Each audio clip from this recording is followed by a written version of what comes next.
So once we have entered into this position, we can have a look at a position which offers even better control, which is called our Russian leg knot position.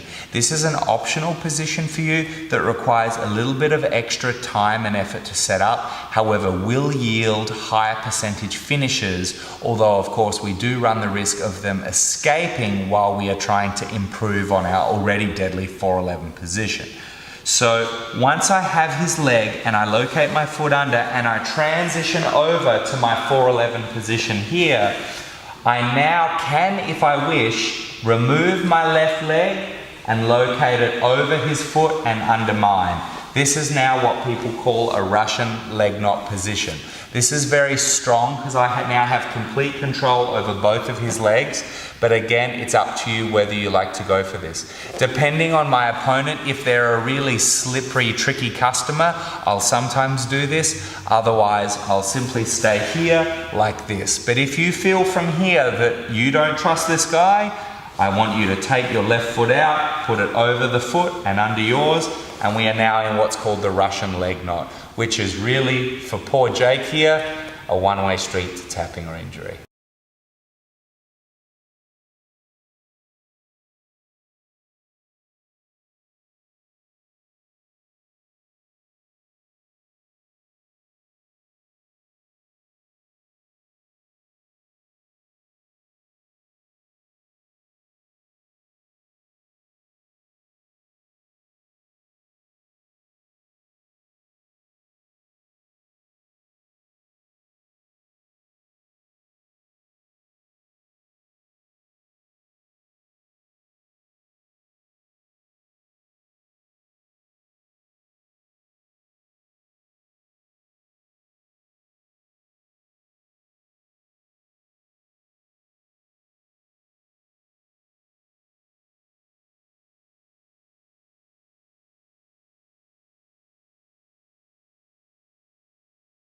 So again, we were either in our Ashigarami position or even our 50-50 position here, and we decide that we need to transition to our kill zone, our 411, okay?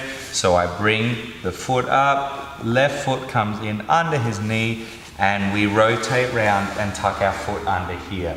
Make sure we keep nice and tight with our butt here. If necessary, we can even scoot our butt closer.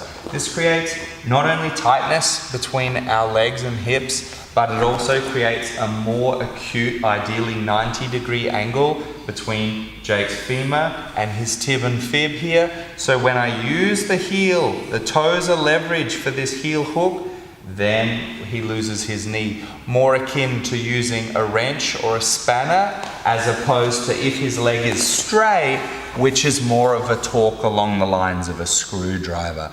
Obviously, we can still exert a lot of force, however, nowhere near as much as a wrench or a spanner. So once we are in either from single leg X or from 50-50, and we move into our 411 by putting our foot under and around, we now can have a look at finishing the heel hook. Now, I don't even really need to even teach this to you guys because it will be right here for you, but I'm going to slide my hand under, right hand faces my partner, left hand grips, thumbless gable, drop that forearm, and then I'm going to again squeeze my knees, but this time towards my right because I'm turning his heel left. I always squeeze my knees and rotate my hips to opposite to the direction his heel is going to maximize the force. So my legs clamp in like an alligator here and squeeze towards the camera while I would rotate away from the camera for the tap. Just make sure that his knee doesn't go past your thighs. So if he got to here, he is now out, and as I apply this, he will just roll and he will get it.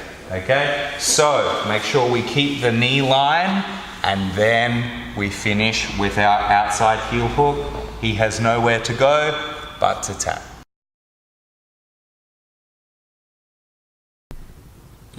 So here we are in our honey hole or 411 leg locking position. This is very much a checkmate kill zone position, and one you should have an almost 100% finishing rate from. Now, we can do this either from here or the Russian leg knot position. However, we'll do it just today from here for simplicity's sake. So in an ideal world, as per our previous technique, I simply finish with the outside heel hook with my knees clamped towards this side. However, sometimes, whether it's because of my partner's defense, or they're slippery, or I've screwed up, I might fall back for this and I miss the foot. So if I cannot finish for any reason, I, just like from our 50-50, am going to bring his foot across, maintain control of the calf, and now come up and achieve my heel hook. And here we find ourselves in the deadliest, most high percentage leg lock position there is, which is our 411 leg lock position with an inverted heel hook available. So I clamp my knees now towards the camera, towards my left, and his heel goes right as his toes go down. And with no effort, he has to tap again. So once we find ourselves in this position here, we now want to have a look at getting that foot across. So sometimes he will do that for us. Other times he's trying to straighten his leg and I just can't get the heel. So I'm gonna bring it over. Again, maintaining control with two hands.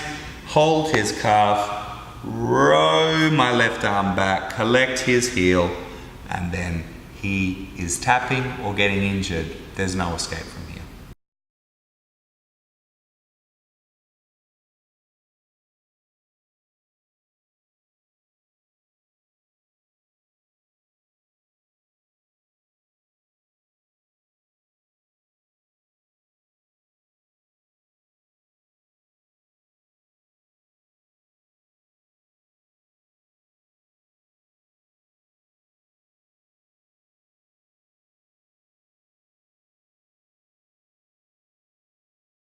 Hey guys, thanks for watching the video. I hope you loved it. Don't forget to subscribe to our YouTube channel or check out more of our YouTube videos here. We are a free BJJ resource bringing you BJJ techniques and tips and hacks every day for free, forever, to make your life on the mats more fun. I'm Coach Tom. I'll see you next time.